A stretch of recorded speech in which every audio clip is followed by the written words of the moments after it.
All right. Hi, everyone. Welcome again to Suspect Photography Presents, where we have the amazing Vincent Versace. I met Vincent many years ago, I think around the end of the 2000s. He was doing the Epson Print Academy. It was a super cool conference that went around the country. And I was doing the B&H event space. And we had Vincent. He was so popular in the event space, we used to do the week of Vin.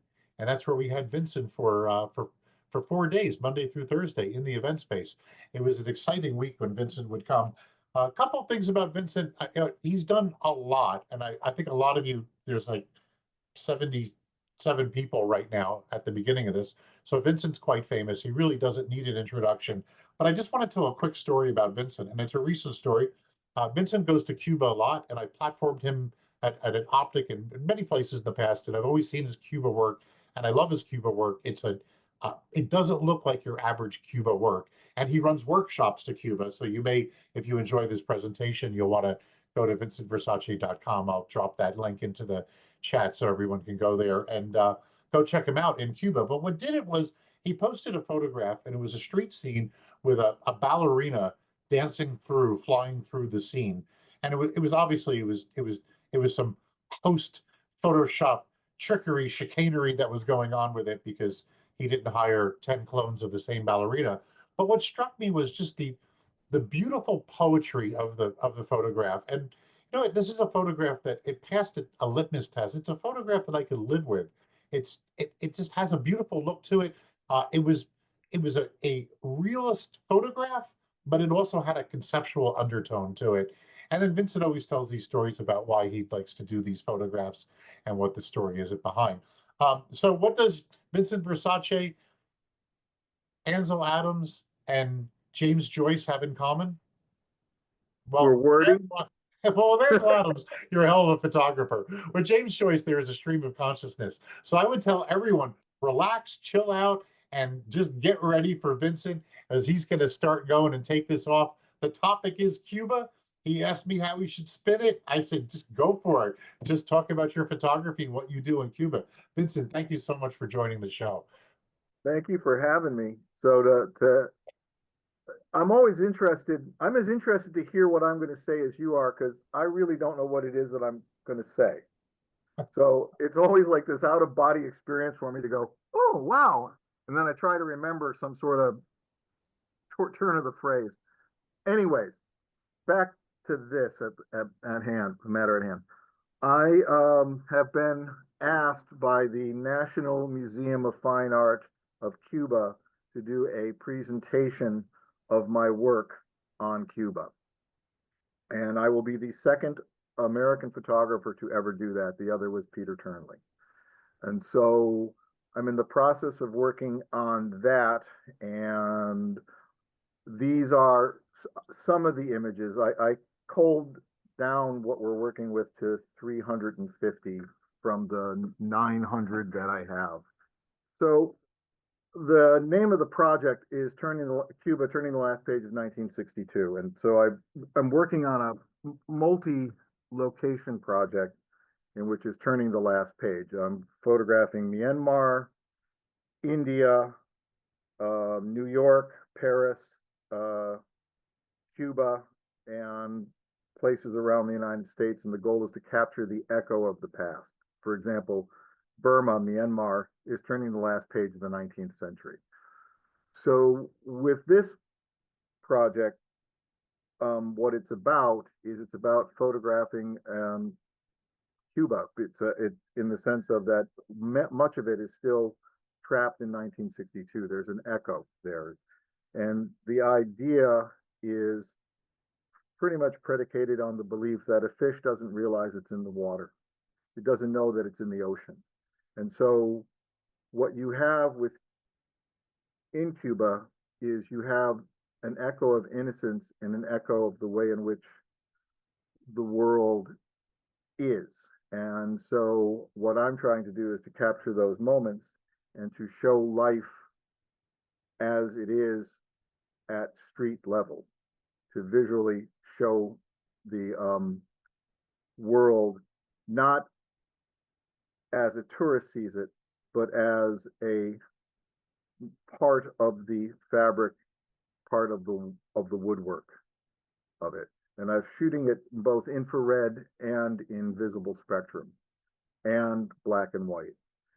And one of the things that I try to do in my work is I try to create images in which are timeless, that you can't tell the when, that the question becomes not, oh yeah, it was shot last week. It could have been shot 50 years ago. It could have been shot last week. It could have been shot yesterday. And I think it's important to create images in which, when the viewer is looking at them, what it is like is as if the viewer is standing in the same place I was when the picture was being taken. So what I want to have happen is I want to create images that move the viewer the same way I was moved, and that I capture the echo of time. I believe that we have a responsibility. And I believe that our responsibility is to show the truth of the world in the pretty, to remind us that we see it. If we decide that we're going to take pictures, we decide if we're going to pick up a camera, then our job is to photograph that which takes us. I don't take pictures. I let them take me. And I believe that the journey of a photograph is not me trying to rip the picture through the camera. It's the picture ripping me through the camera, that I'm completely and totally taken. And that I play with all of the aspects of an image in which I think I'm going to have to do something. You keep showing us pictures like this, it's all good. Yeah. All right. So one of the things I like to play with is I like to play with the geometry of things. I like to play with the way in which motion happens, and I want to freeze time. For example, get back here. Let us look at that one.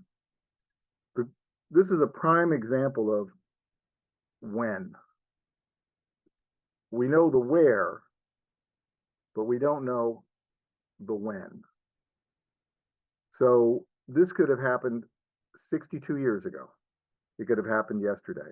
And I think that when one looks at a photograph, there are key elements to a photograph. My mentor, a guy named Jay Maisel, had 3. I have 4. His were light, gesture, and color. Mine are light, gesture, color, and time. And what I try to do with my images is to create timelessness, to create images in which, when you look at them, what happens is you are caught in that moment. We are all inertial observers of time, and there's something unique about time in which no two people experience it the same way. For example, I'm on a train track and you're in a train car. And as the train comes by me, you turn on a light. I will see the light hit the back wall before it hits the front wall. You will see the light hit the wall at the same time. Depending on where we are when we observe things, determines how we perceive them, how we see them. And that's why eyewitness testimony is always suspect, in that depending on where you are will determine how we see it differently. But with a photograph, the power of a photograph is that no matter where we are, we all see it the same way. That we can see that moment of time the way in which it took us, and that we can show that moment, and that it lasts and lasts and lasts. And that, I think, is our superpower. It's our ability to freeze the spontaneous moments of time. And I think that that's what's important about being taken by pictures. That you capture the joy of a kid eating ice cream with a spoon, or the innocence of a shy girl looking out a door, or somebody just deciding that he's going to do goofy because I'm being goofy back. That our job is to be taken, and that the best of us are our photographs, and that it's not just the obvious that's important. And it is what's more important is capturing everything around. There was a journalist named Hunter S. Thompson, and he developed a concept called gonzo journalism. And what he would do is he would discuss and describe everything that happened around him as if he was the center of that experience. And then when you were done reading it, you felt as if you were standing where he was when he experienced those moments. And that is what I try to do with my work. And I think that the best thing for me when it comes to teaching is to teach people how to be able to slow themselves down to the speed of life, to be able to capture the moments of time in which we freeze time, but we freeze time in motion. Things are always fluid, and the job of a still photographer is to capture motion with stillness, to use a camera to grab that moment and to freeze that moment, and to get that moment and to tell that person's story in front of you, and to make it so that you're not making the story. What you're recording is the reaction to the experience of being in their story. That there's a moment where this woman here sees me but has not registered me, or this woman telling me about her cat in Spanish and I don't speak Spanish, or this woman here having her nails done and I'm playing with the geometry and we have this moment where she captures me, or this blind woman who I'm just sitting here photographing, watching her just feel the breeze. My job is to tell this story. And what I'm hoping to do with this project in Cuba is to tell the story and preserve it and give it to the National Museum to keep, to be able to show that work 50, 100 years from now so that they can see where they've come from. Because what is occurring here is that the 21st century is creeping into 1962. And there are some things that are getting lost that are unfortunate. There are some things that are happening that is fortunate, that there should be a better standard of living. But at the same time, there is an innocence that needs to be kept. And that's what my goal is with this. That my goal is to capture those moments. My goal is to show the pretty, to photograph gorgeous light. One of the things that's great about being on an island is that the light, you're out in the middle of the ocean. And so light does a whole bunch of really wild things, and you get incredible clouds and you get incredible weather, and it just does wonderful things. And when I play a lot with the dancers too. I've become friends with the National Ballet. And so what you're going to see here is a sequence of shots. This next shot coming up is the shot that David is talking about. For whatever reason, the pause button doesn't want to work. This is 8 shots. Let's go back to this, in which what I wanted to do is to photograph the organic background, but to make sure I kept the dog and the cat. And so I had my ballerina, let's get back here, leap, I can't tell you how many times, and then charted her across and then created the illusion. I'm fascinated with that. And so same ballerina. And then what you're going to see here is, in the next shot, is the same idea, is to capture the motion. Yes, it's multiple photographs. This is one photograph, both in color and in black and white. Sometimes I don't know which one I like better. Usually the rule for me for if it's going to be a black and white is if the color gets in the way of the photograph, because it's all about the gesture of the picture. The gesture is the most important. I love this because this ballerina had no awareness of me taking her picture, and it's a pano. I took 2 photographs because I wanted to show the expanse of the space. This is, we're getting ready to do a shot, and I say to Oscar, give me a few minutes. He says, okay, I'll just read. It's like, I hate him to be that limber. And what you're seeing here is just the moments of participating in the dance, in the motion. That I don't pose my subjects, that what you're looking at is I let my subjects pose themselves. I have a conversation, they just go to the way they're going to go. And the reason why I do that is they know their body better than I know their body. And they know what works best for them in a comfort level. So I don't say, put your hand here, put you this, do that. What I do is I frame. I do everything full frame. That I do not crop when I shoot. That I approach things cinematically. That all of this is natural light.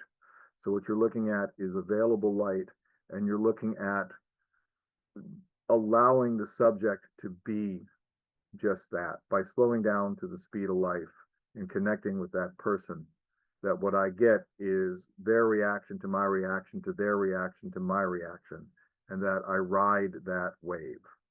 I believe that the best way to photograph is to ask for forgiveness, not ask for permission. And the best way to photograph is to photograph every aspect of everything, including the feet and all of that. This is my dancing. This is the first shot that started me on this road of doing crazy pictures in natural backgrounds. That the juxtapositioning is something that is interesting to me. That what I like to do is to let the subject go, particularly with dancers. The ballet dancers that I work with, they had a bit of a consternation because I don't give them direction. I put them in the space and I let them go, and they come up with the most amazing things because I trust that I can feel what they're going to do. You wouldn't know it to look at me, but I used to be a ballet dancer. So it's fun to let them do what they're going to do. The other thing I like to do is I like to photograph the human condition in ways in which I'm an observer and I'm not being observed whilst doing it. That I capture what actually is occurring and then do that in a way in which color and gesture and geometry work. That I try not to have too many notes in my pictures. That I have just the right amount of notes that are there. And how I do that is I don't premeditate except for like the flying dancer picture, because but anything like this happens in the moment. In absolute spontaneity, you get absolute truth. You can only be one way if you're spontaneous, and that's truthful. If you edit, you may be telling the truth, but you cease being spontaneous. So what I want to do is to just allow the world to happen in front of me and to let it take me on the journey. The best way to describe this stuff, the work that I do, is you're looking at the postcards of the vacation that is my life. I love being able to be allowed to photograph people while they're engaged in their joy. And I love being able to photograph every aspect of it. And I love playing with the geometry of the moment and to capture the essence of what makes them happy. I love to play with blur. Bokeh for me is one of the most powerful things that you can play with. I mean, all lenses photograph, that's what they do. But it's how a lens goes from in focus to blur that is a more significant part of the equation. Photographs are inherently optical illusions. They're basically point tricks. They're the French drop. My job is to put your eye where I want your eye to go. And since physics is pretty clear on the fact that the only thing that's in focus is that which the lens is physically focused upon, and anything that's crossing the plane of focus, 99% of the photograph is actually in varying levels of out of focus. So the greater consideration is the understanding of blur. and the ability to create an area of attack where your eye locks and an area of retreat where your eye can rest.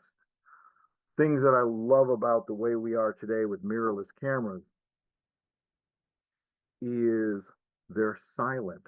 I can put my camera into electronic shutter mode and nobody knows that I'm taking their picture. That I can then let them be, and there's no click, click, click, click, click, click, click, click, click, and I can capture the absolute spontaneity of the moment. I'm also fascinated by the geometry of car parts.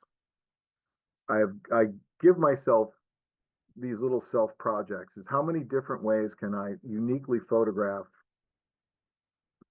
something that is all over the place? How can I photograph the geometry of the fenders or the geometry of a hood ornament or play with the reflections on the back of things? I love the way buildings reflect in the metal of the car or the way in which the angles of the old cars work. I love photographing old buildings. That one's out of order. And just like when I saw this, this was on the ad campaign for the D500. And it dawned on me that I had photographed red, green, and blue. So I'd created RGB, which led to, well, if it's RGB, what about CYMK? Can I do CYMK? Well, there's my C, and here's my M. You saw my K at the beginning, and here's my Y. The RGB is more interesting than CMYK. But then this one came about, and this I shot with a 50 millimeter f1.2, and I just love the fact that it was this color green, and this is with the 51.2 as well, shot at 1.2. So the question is, I get is, what apertures do you shoot at? It's really straightforward and simple. I shoot at wide open, because if you bought an f1.2 lens or an f1.8 lens, you bought it for what reason? To shoot at f1.2 or f1.8. So stopping it down to f8 makes no sense to me. I shot it to shoot wide open. Also, critical aperture being where the image is the sharpest on those lenses, isn't at f8. It's actually at f5.6. So I'm not going to go past that on those lenses. The reason for that is anything after that is a diminishing return on sharpness. What I bought that lens for was bokeh. When I do my street photography, I tend to use zooms. The zoom I tend to use, I either use the 24 to 200 or 28 to 200 and the 28 to 400, depending. Why that is I don't know what I'm walking into, but I'm always walking into something, which means that it's generally further away from me than it is closer to me. So what I do is I like having 200 millimeters, be able to extend out, and then as I'm walking, pull back, because I do believe it is better to ask for forgiveness than it is to ask for permission.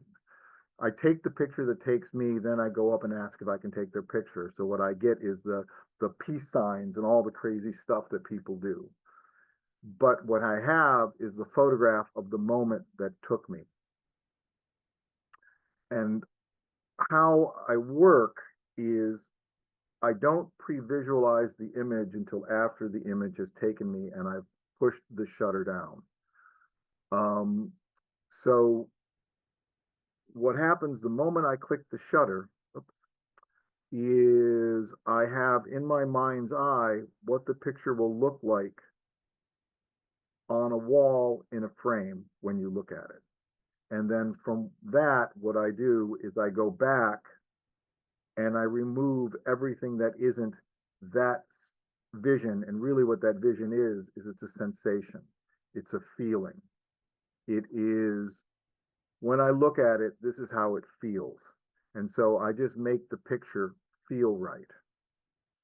And that is what guides my hand. And I operate on the belief that I can imbue the photograph with what it smelled like, what the wind felt like, what the sounds sounded like.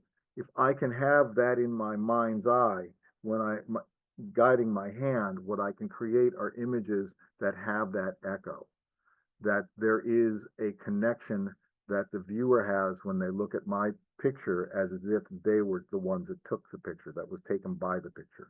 And I love that when it happens. I love watching people look at my work, not because, oh, it's great, look at me. It's great to watch, to relive that moment of the first hit, like the pride of her dessert, or this little kid's pride in his brand new jean jacket. He was so excited that he had it, or, contemplating the end of his ice cream cone. Just these moments, or the little kid behind, right after I took this picture, tugged the kid's ear in the front. Being able to be there to feel that, or to be able to connect with somebody like Michael, where there's no edit between us. It's just we're connected. I'm also fascinated by people's pets and what they will do to them. And I will get on ground level and I will photograph them and I will play with them. And one of the things I like to look at in my work is geometry and color. And I have a series of exercises that I give myself whenever I walk into a situation. I'll go out the day before a shoot and I will photograph circular relationships, triangular relationships, and square relationships, and try and find the alphabet and all sorts of things that I do so that when I pick up the camera, this becomes reflexive. One of the things that I want to do when I shoot is not think about what it is that I'm doing when I shoot, so that I set my camera up to offload as much heavy lifting as I possibly can, that I use eye recognition follow focus, that I use auto exposure, that I use auto ISO. Yes, I know how to do all that stuff manually. I do. But the point of it is that there are 5 or 6, no more than 6 things that any human being can do before they get into task oversaturation. And so what I want to do is not have to think about those things, but to let the camera handle them and to let that live in the unconscious, so that the conscious, this 5 or 6 things that I can track, I'm putting all my focus on what's happening in front of my camera. And I've set my camera up so that what my camera can do is handle the exposure, handle the color, handle the focus. And if I need to, then I can call the ball by paying attention to, it's not right, it doesn't look right. Okay, fine. Then I can come in and manually control those things. But I do let the camera do the work. Bazillions of dollars were spent on straightening all that out for us. We should use those tools. It's not a case of you're not a real photographer if you don't do that, or if you do it, you have to do it manually. No, it's about the quality of the image that took you and being able to capture it in the most accurate way so that when people look at it, they get to be moved like you were moved. That is the whole enchilada, period, for me. And I shoot my portraits like landscapes, and I shoot my landscapes like portraits. And what that means is my job is to tell the landscape of the story of this person's life, and to treat a flower or this laundry with the little kid in the background as if it's a portrait. That I cross pollinate. I think that it's important to shoot as many different types of things there is, instead of just falling into that groove of all I shoot is architecture, or all I shoot is landscape, or all I shoot are birds. Shoot everything, because what you learn from one thing will cross pollinate into the other thing, and you'll become a better photographer overall. Every one of these pictures that you see has had at least one print made. You want to be a better photographer? Print.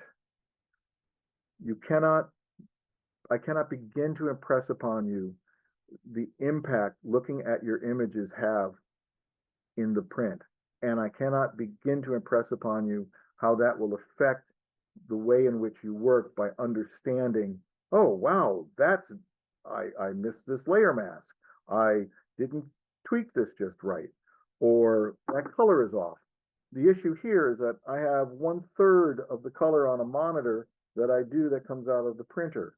And I have incredibly greater resolution on the print than I do on the monitor. It's all well and good to have an Adobe RGB monitor, and that's great. But when you're looking at it on the internet or on an iPad, that is not what you're seeing. What you are seeing is sRGB.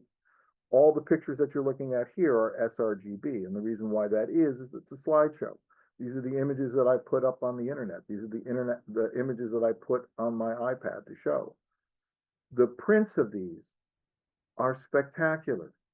And it is the print that will outlast you, because we're all, going to leave this mortal coil, but wouldn't it be nice to leave something that lasts generations? That this is the best of us. For me, this is the best of who I am. The way that I was allowed to see moments in time and capture them, and to be able to produce images that when I leave, people can look at and see what it is we were and who it is we should try to be. That gesture, when you look here, is the most important part in these photographs. Or her feeling me watch this and connecting before she realizes. My favorite thing about this picture is my name is on this guy's shirt. So this is they did it for me. But I love playing with the gesture, or the simplicity of what goes on the street, that I'm telling their story. I asked this woman for a Cuban sandwich, to which she said to me, "Which one?" And I said, a Cuban sandwich. It was the first time I was in Cuba. And she says, "Senor, you're in Cuba. All the sandwiches are Cuban." And what cracked me up is that until fairly recently, the Cuban sandwich does not exist in Cuba. It's an affectation of America. And so in this sequence, what I love is that this little girl doesn't realize I'm taking her picture until now. And we have this moment where we just connect. Or the little boy playing with his car. He was completely proud and protective of this yellow truck. Or the two drunk guys just were giggling and laughing at each other. Or the story of this man's life in his hands, both in color and black and white.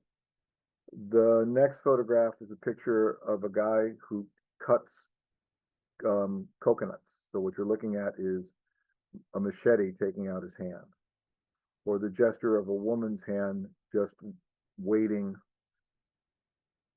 in the doorway. I love what goes on in their minds. I was blessed to be able to sit at in the orchestra pit when the National Symphony played, and I got to photograph a whole bunch of pictures of just musicians playing. I love the way light works. Light is the jewel of the photograph. It's all about the subject interrupting my beautiful light. The way I see light, I try to approach it as if it is actually as solid as the subject is itself, and that the subject interrupts the light. I believe that I would rather look at a line of laundry beautifully lit than the Taj Mahal poorly lit. And it's the quality of the light that is most important. To this day, I can't figure out what this fashion choice was. I was shot on my first trip to Cuba in 2008, 2005. Or the innocence of this little girl just resting and taking her nap. And so I was taking a picture, and I turned, and she was looking at me, and she took the picture. Or this little girl capturing her watching something else and capturing where she hides. I want to create images in where my subject hides in the photograph. What I love about this photograph and the next photograph is this little girl sang for me, And I thought that the cup was something that she wanted me to put some money in. So I went to put money in the cup, and she just looks at me and she puts her hand up. She goes, "No." She was singing for me for the joy of singing, not for what I was going to put in her cup. And one of the things when you go out and do street photography that it's a better way to approach it is rather than put money down, token living. Token living leads to token learning. That's Bandura, Alfred Bandura. Is in countries, it's more about the gesture than it is about throwing money at it. You don't give somebody money, then take the picture. What happens is that becomes transactional. And so you've completely disrupted the spontaneity of the moment. What is more important is to do the gesture. People would much rather, or at least I have found in Cuba, would much rather be given something to eat or something that is a extravagance that they wouldn't have versus handing them some money and saying, here you go, here's some money. That they want to be met as equals. There's a saying in Italian that I've lived my life by, which basically translates to, on the first day on the job, don't tell me who my boss is so I can meet him like a man. I know he's my boss. I know that I work for him, but in the first moment that we meet, I'd like to meet him as an equal. And when I take a picture, when I work on the street photographing, I try to approach my subjects as if we are equal. And that as a thank you, what I will do is candy or buy you some food or, buy a pack of cigarettes. You may not smoke, but they do. I buy a little box of cigars. Again, you may not smoke, but they do. And it's part of their culture and their gesture. Like playing with the little kids and then giving her bubble gum, and this is the shot that I got. Or that they were just happy that I went in and played with them and took pictures of them. The most important thing I think that you can do when it comes to street photography is to learn the language of silly. If you can learn how to be silly, silly gets you everywhere. Once you become silly, people will play with you. And it's about playing that is the most important things when you're shooting. That children play, they don't take notes. Adults take notes, they don't play. But if you can get an adult to play and you can play with a kid, what you will get is reactions. And it's the reactions to your action, to their reaction, and back and forth that becomes the more compelling photograph, where you get the spontaneous moment of a little girl eating a piece of candy, sitting there lost in her little piece of candy sweetness. And so you're seeing the first one was visible spectrum, this is infrared. Or this little girl just looking out the window while I was taking pictures in a classroom. There's just a beauty that she possesses that is not posed. Or the little kids here, one kid showed me he's tough, one kid's not going to give it to me. I give them a cookie, and then all of a sudden what I get is this. Next photograph, where she just connects to me and I get this beautiful spontaneous moment. And this sequence is a sequence of 4. The next photograph for me is that little girl as an adult. And just being able to let people show up and to capture their moment. Case in point of asking for forgiveness versus permission. I took this picture, and then after I took it, I asked if I could take his picture, to which he said yes.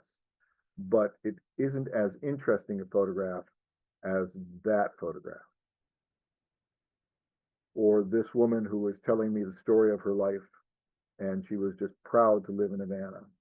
Or this moment where this guy is watching his wife count money and then just being.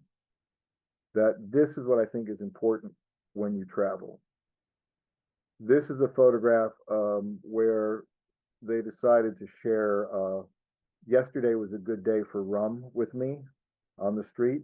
And so we all had a laugh, and I took his portrait.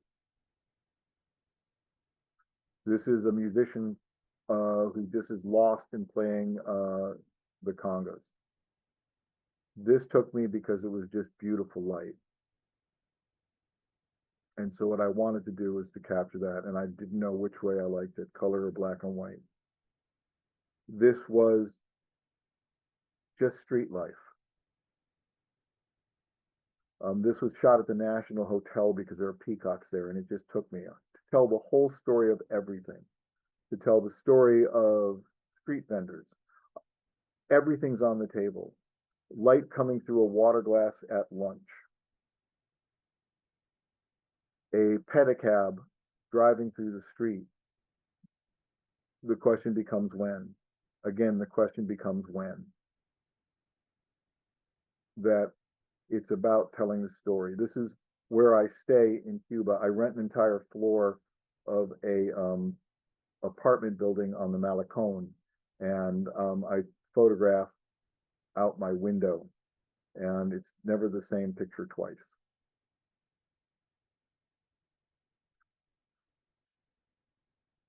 One of the things when you photograph, when you go to places, you need to pay attention to the time of year. There's nothing worse than a bald sky. And so what I try to do is to find it when big weather is going to happen. And that, if I did my job correctly, is that.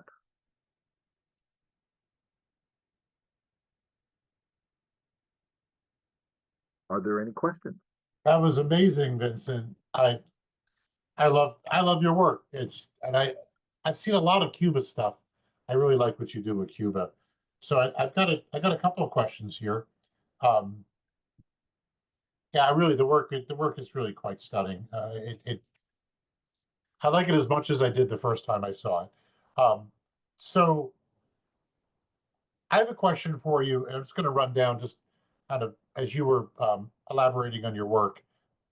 How do you get into the zone where you're ready to make the photos, you're seeing the light, you're working with that long zoom?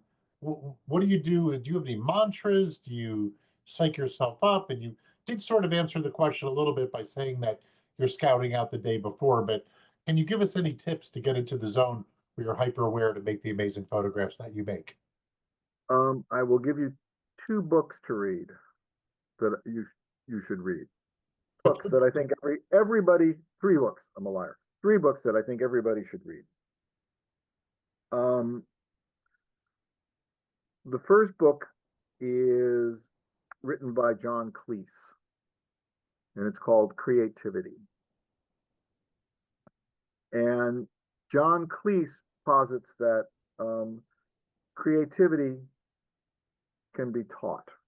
And what he believes is that the more you know about everything, you can create an environment in which you can be creative because you can allow the unconscious to handle all of the issues. Next one is by Roshi Suzuki, and it's called Zen Mind, Beginner's Mind. And so what you're asking me is, how do I get into that zone? It's simple in concept, which is I am always in a state of something called beginner's mind.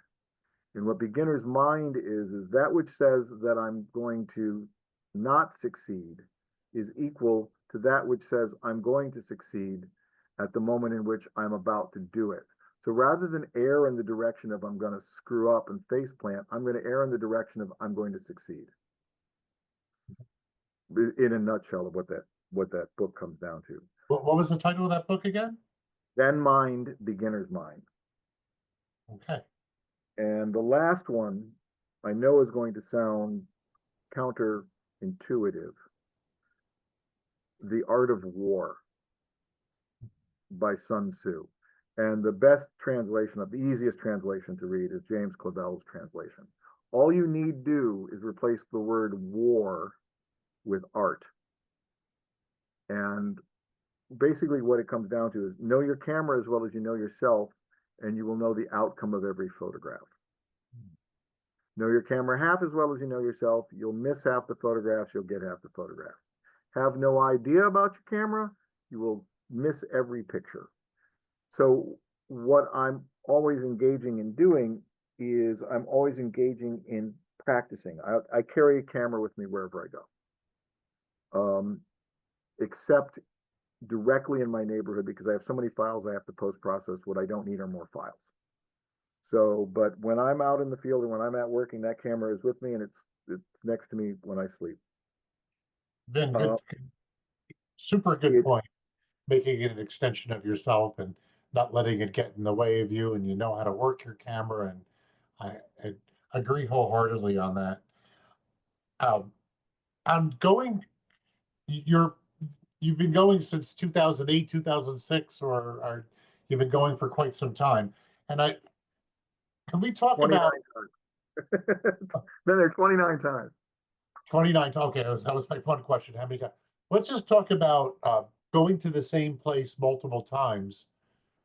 They say that a form of insanity is to keep doing the same thing over and getting different results, hoping for different results. But in photography, you go to the same place many times, you do end up with better and different work, right? It's what do you think about that? How about going to the same? Einstein's definition of lunacy is asking the same question and Ah, expecting a different result. Um, I'm from San Francisco, and every time I go home, and all the way through being a kid, any opportunity I ever got, I went and photographed the Golden Gate Bridge. The world's of the world's most photographed things. How many unique photographs do I have of the Golden Gate Bridge? Okay, because no, the bridge may be the same, but the light isn't, the atmosphere isn't, my position isn't. Things are different. Events are different.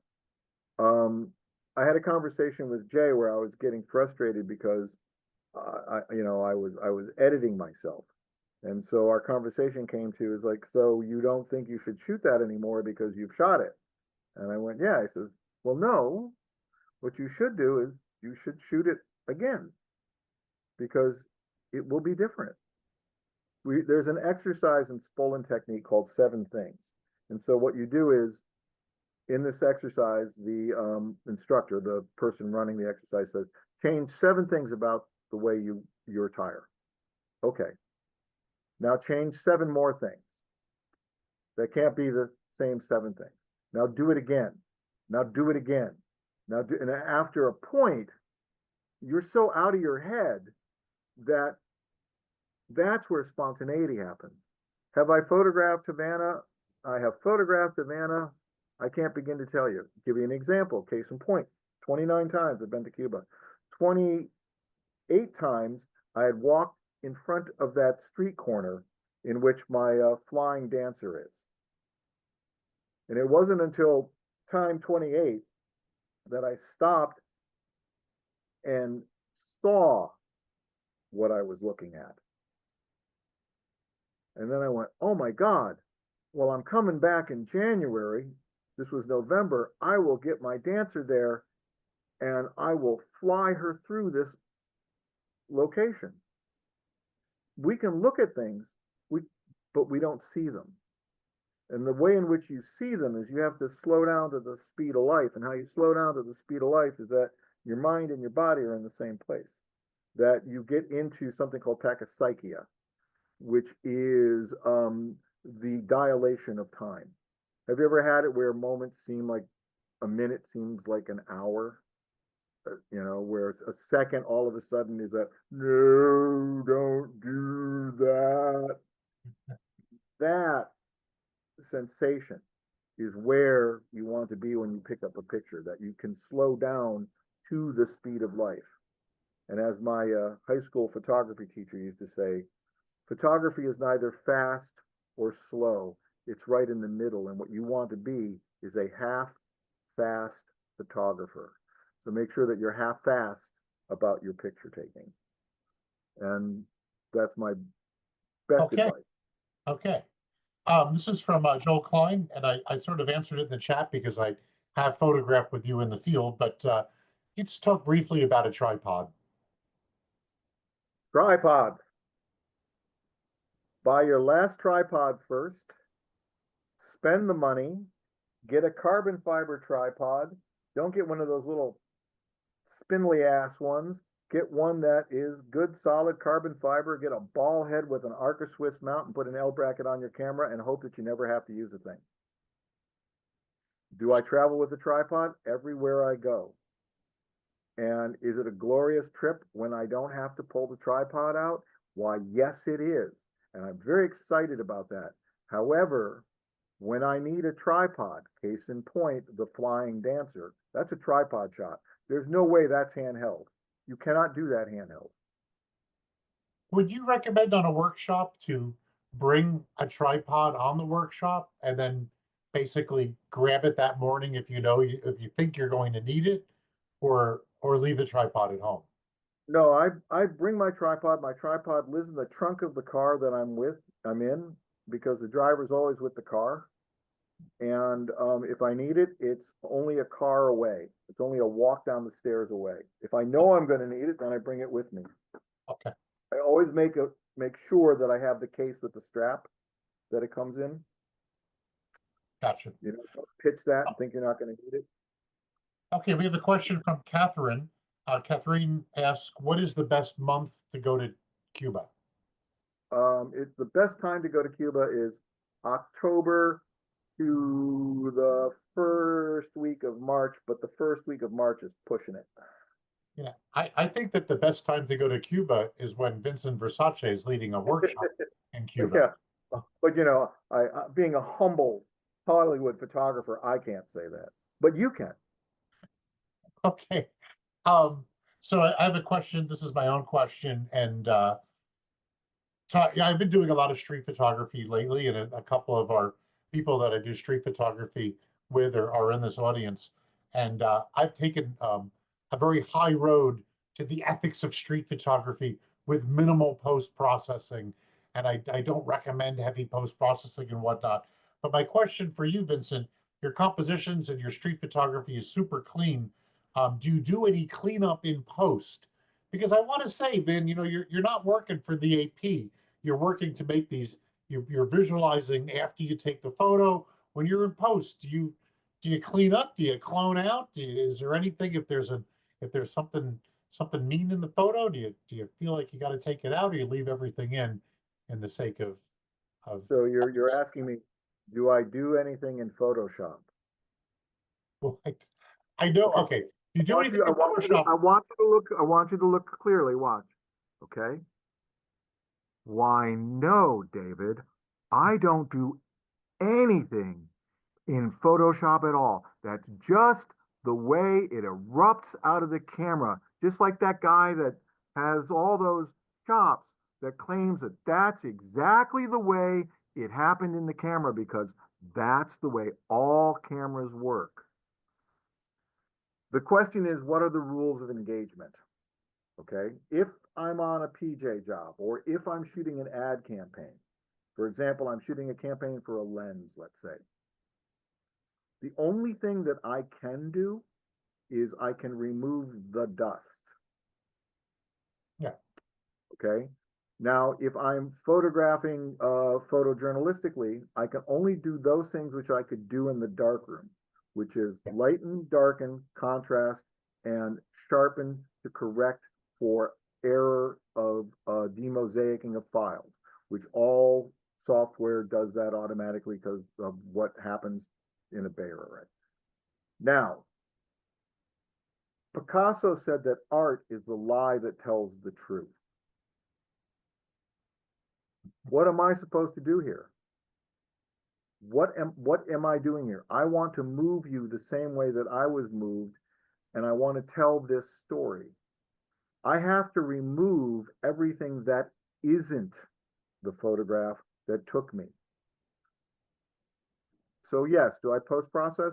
Yes. Do I do all sorts of wild things with, I have a 14 stop dynamic range file. That's what the sensor can do. So one of the things that I will do is I will post-process 3 files, one stop under, one stop over, and one at N. I think my question is more, are you using the cloning tool?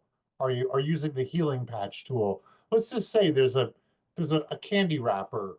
There's Big something toe. that's I'm not Steven Johnson. Okay. No, Steven will tell you. If it's in the picture, if it's in the file, he won't touch it. If he didn't take it, if he didn't garden when he took the picture and it's in the file, he leaves it.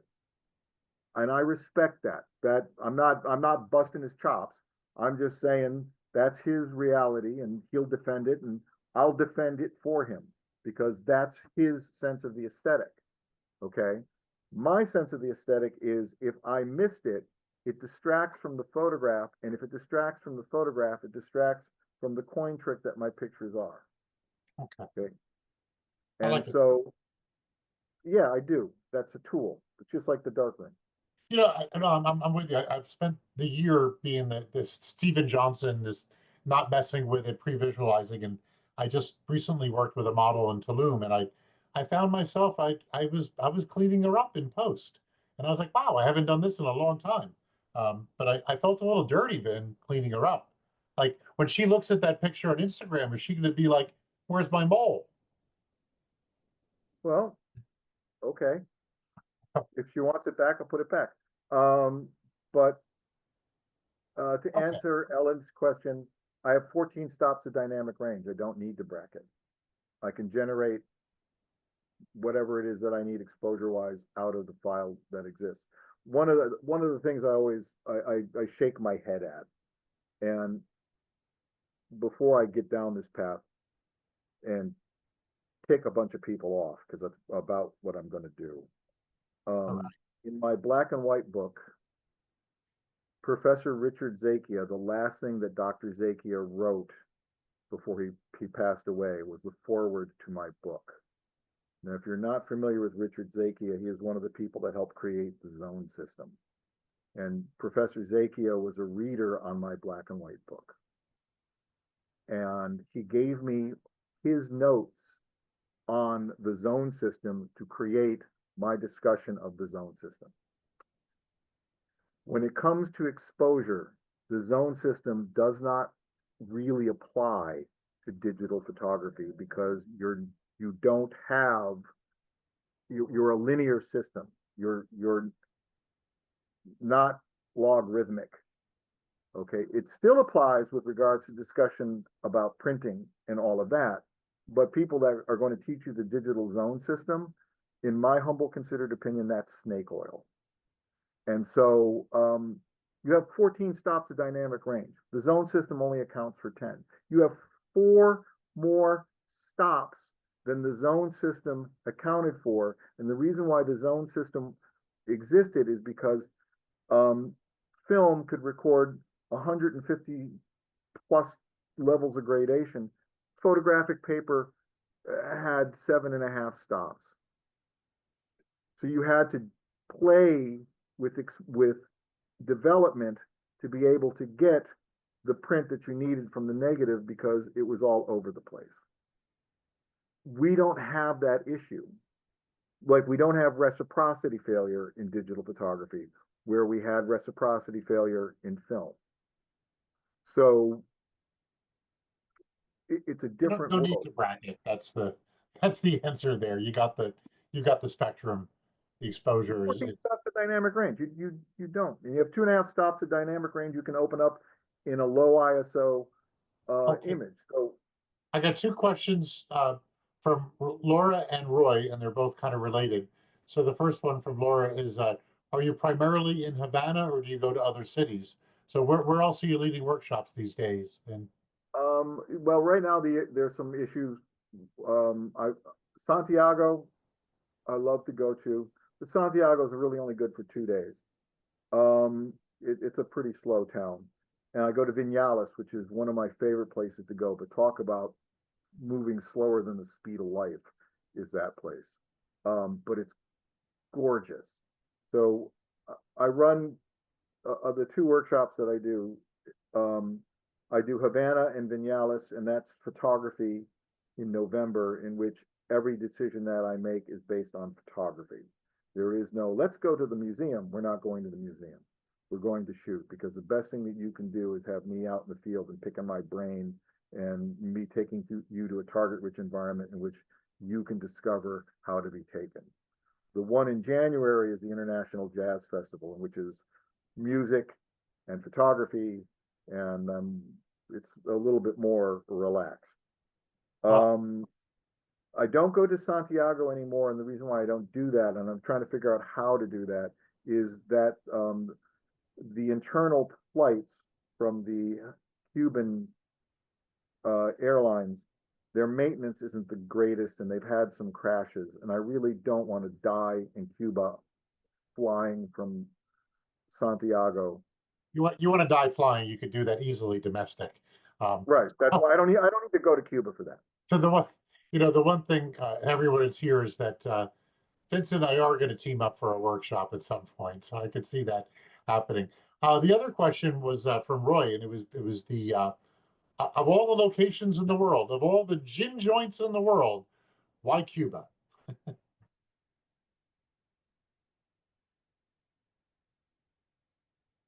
It should be why Cuba and why Burma would be the best question. Um, I get Cuba. It gets me. It speaks to me and I understand it. I can't explain it other than I left a piece of me there. You'll never meet a Cuban with low self-esteem. And I've only met one Cuban that I didn't like, and he wasn't Cuban. He was an American that was living in Cuba. Just like you'll never meet a Australian that you don't like, and you'll never meet a impolite Burmese. And I left a piece of my heart in Burma, and I left because of the politics. I can't go back to photograph. Yeah, they're and Miramar too is in big trouble. Those are difficult places. These are Yep, you were working on such a body of work with those places too. It's really yep. really a shame. 22 times to Myanmar. Okay, we're running out of time, so I'm just going to throw out two questions.